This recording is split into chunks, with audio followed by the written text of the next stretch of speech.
So originally we were a comic shop, Double Danger, comic books and collectibles, and we were doing okay with that. But then, my brother was a co-owner. It was kind of missing California, so we talked about it and we decided that we would liquidate the store's assets. He would move back to California and be me and my wife.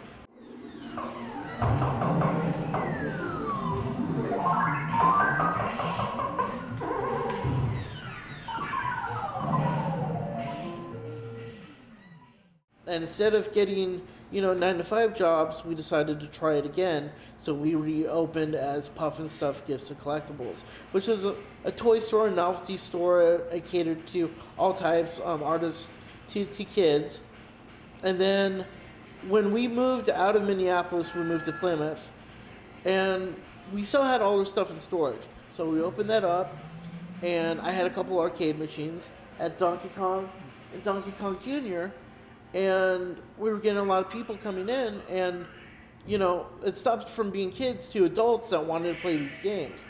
And I talked to my wife, and from there we said, maybe we're in the wrong business. Maybe we should start an arcade.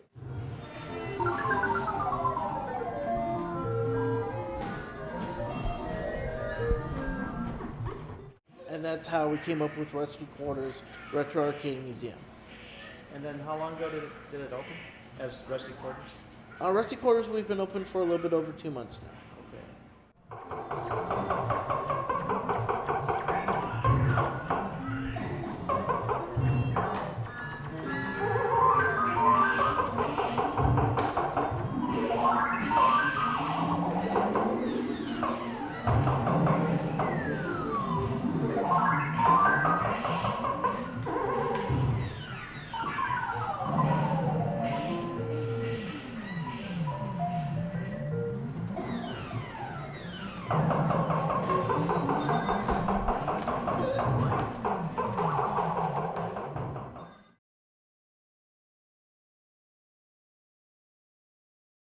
So the funny part is that one of our first customers was David Hansen, and he'd come in and hang out, and we'd talk, and he really enjoyed playing the video games here. Really enjoyed playing Donkey Kong. His goal is he wants to be one of the top 10 people that have the high score on Donkey Kong. So he goes to all kinds of places that have the original Donkey Kong machine. Unfortunately, in Minnesota, there's only a couple of them that are still left in good mint condition. And we didn't know this at the time. So we would get more people come in, and there was another customer that come in named Mitchell. I can't think of his name offhand, sorry. Mitchell would come in, and he'd play, and he's a big football player type. He's over 6 feet, over 300 pounds. He has to bend down and play the machine. He's just gigantic.